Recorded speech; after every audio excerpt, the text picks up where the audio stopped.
Zero waste. A fairly self-explanatory concept, right?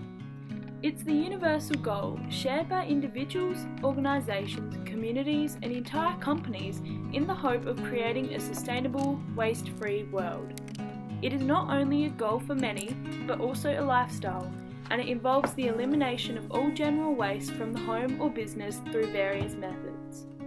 It may sound like an impossible task, but living a zero-waste lifestyle can also prove to be a personally rewarding experience, increasing self-sufficiency, financial savings, physical and mental health, as well as the assumed environmental benefits.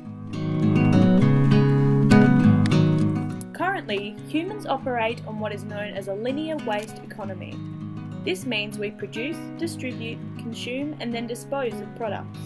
These waste products, such as plastics and organics, are then left to emit harmful gases and leachates, which are liquids drained from landfills that contain dissolved or suspended materials, including both inorganic and organic chemicals, which can then pollute the groundwater.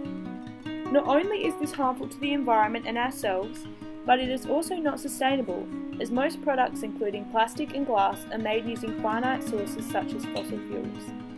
This means that we need to work to not only reduce our waste, but also to reconsider or modify the packaging and other products produced to allow reuse or recycling, changing the linear waste economy to a circular one. To achieve this, action needs to be taken to hold the companies producing these materials responsible for their redesign, reuse and disposal. In the meantime, both individuals including bloggers Bea Johnson, Olga Kroll, Colleen Doyle, Lauren Singer and Jen Rustemeyer, as well as companies such as Thermo Fisher Scientific, have initiated taking responsibility for their own waste habits, working to contribute to this new idea of a circular economy by living zero-waste lifestyles. At first, embarking on a zero-waste journey can be challenging. Due to the current throw-away setup of society, it can initially require some time to design strategies to reduce waste that are realistic and suit your lifestyle.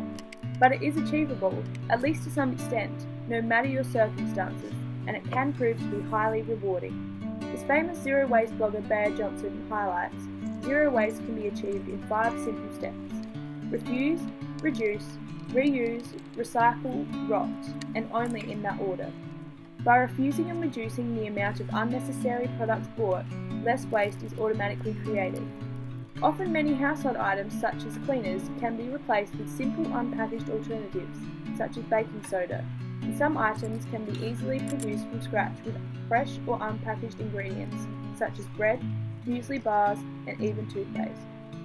Making products from scratch can become quite time-consuming if taken to an extreme, and so supplying or purchasing products in bulk is used as a highly effective way of significantly reducing packaging. Bulk bins and local farmers markets are great sources of unpackaged goods and simply require reusable containers and bags for transportation purposes. Another great way to reduce waste is to buy better quality products. Better quality clothing, furniture and home appliances will often last longer than poorer quality products, hence reducing the waste produced as fewer replacements are likely to be required. Buying and donating second-hand items also reduces waste by enabling the reuse of products. If something is a necessity but cannot be bought unpackaged, recyclable packaging is desirable. Recycling has been shown to use significantly less energy than creating new products from raw materials. For example, recycling aluminium uses only 5% of the energy needed to produce new aluminium, and recycling 1 tonne of plastic saves 84% of the energy it would take to make 1 tonne of plastic from raw materials. After recycling, the final stage of zero waste is rotting. Australians waste around 20% of the food they buy, with 30 to 40% of all general waste globally comprising of food scraps, which can not only be reused for other purposes, but also avoided completely. By only buying exactly what is needed, the amount of food wasted can be greatly reduced. Food scraps can be decomposed in compost bins and used as mulch, put in worm farms, used as animal feed, or recycled commercially using council-supplied green waste bins. Just from looking at waste in my own home, I could see that sorting recyclable items and organics from general trash could significantly reduce contributions to landfills, and many people throughout the zero waste community supported this observation. From 2011 to 2012, the average Australian generated 3,150 kilograms of waste. As a whole, it has been stated that humans generate enough waste each year to fill 177 trillion garbage trucks, with Australians contributing more than 71 kilograms of plastic waste on average per person. 15 to 20% of household rubbish on average is comprised of paper and cardboard, and hence recycling is a major component of zero waste living. It provides savings in many areas. It is estimated that recycling 1 tonne of paper saves almost 13 trees, 2.5 barrels of oil, 4,100 kilowatt hours of electricity, 4 metres cubed of landfill space, and 31,780 litres of water. In South Australia alone, it was stated that recycling efforts in 2011 to 2012 had prevented the equivalent of about 1.28 million tonnes of carbon dioxide being released into the atmosphere, the equivalent of taking approximately 293,700 passenger cars off the road. Environmentally, waste and plastic can produce severe and permanent damaging effects both during production and following disposal. Some artificial chemicals found in plastics or other products cannot be broken down easily by natural processes, consequently accumulating along the food chain. For example, some shampoos and cleaning products contain artificial musk, a chemical perfume, which is released as it runs down the drain. It can subsequently be present in a higher concentration in the fish we eat. Chemicals such as this have been linked to allergies and asthma in some studies, as noted in TikTok Entertainment's book Global Pollution. Plastic and waste pollute soil, rivers and air both physically and chemically. It was estimated in the Issues by Society issue Recycling and Managing Waste that plastic kills up to 1 million seabirds, 100,000 sea mammals and countless fish each year, with many getting entangled in plastic six-pack rings, plastic strapping and nylon ropes. Landfills emit toxins such as methane that contribute to global warming and leak chemicals that have been shown to increase birth deficiencies and cancer in nearby communities. Disposing of waste through incineration is no better, releasing harmful toxins, carbon dioxide and other chemicals such as mercury, cadmium and lead, and merely redistributing toxic chemicals into the air, creating other forms of waste to be landfilled. Even in landfill, plastics never biodegrade, slowly breaking down into smaller pieces until only dust remains, which can persist for centuries and still cause harm to the environment.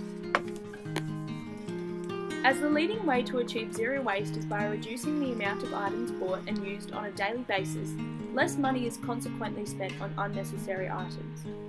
The global company Thermo Fisher Scientific stated that they saved nearly $2 million through their zero waste programs over 13 sites. This was said to be from smarter purchasing, material reuse, and recycling or upcycling. Savings can also be made by either purchasing products in bulk, as packaging can contribute to a large portion of the retail price, or by buying second-hand items from opportunity shops. Bea Johnson, famous zero waste blogger, claims that her overall bills have decreased by 40% now that she has switched to a zero waste lifestyle. Zero waste can also have a positive influence on local economy, as local goods from farmers markets often have less packaging and are therefore a useful outlet for zero waste products. This in turn employs local people and conserves resources, as less fuel is consumed in the transportation of goods from elsewhere. In fact, the Institute for Local Self-Reliance stated that 3 times as much money stays in the local economy when you buy goods and services from locally owned businesses instead of large chain stores. So buying unpackaged goods not only helps the environment, but can also support your local economy. Zero waste has proved to be beneficial both mentally and physically. Many zero waste bloggers, including Lauren Singer, Colleen Doyle, Bea Johnson, Anne-Marie Bonneau, and Jen Rostermeyer, have stated that by adopting a zero waste lifestyle, their own lives have been greatly simplified. Reducing the focus on stuff and spending less time constantly shopping for various items created more time to spend with family and friends, as well as other fulfilling activities. It has been suggested that this consequently decreases stress, as it not only means that there is less clutter in the household, but the required forward planning also eliminates the last-minute rush to buy ingredients for meals. Self-sufficiency can be increased by learning to either make or grow items to reduce waste.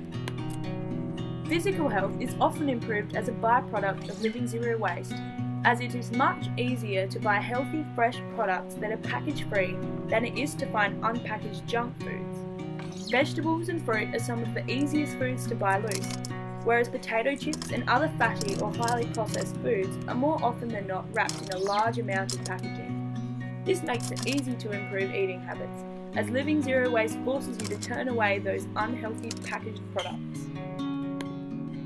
When all of these factors are considered, there is substantial evidence that living a zero-waste lifestyle is beneficial on many levels. It's achievable by anyone to some extent, but when people combine to stand against overpackaging and excess waste, it can really make a difference. Take the town of Kapanari for example. A whole town was able to create a zero-waste environment by selling whole foods and establishing good waste practices such as reduction, reuse and recycling of materials. Whether it is for health reasons, financial gain, environmental reasons, economical benefits, or even just because it is more aesthetically pleasant, from what I have learned and observed, zero waste is definitely a worthwhile way to get more out of life by using less of its resources.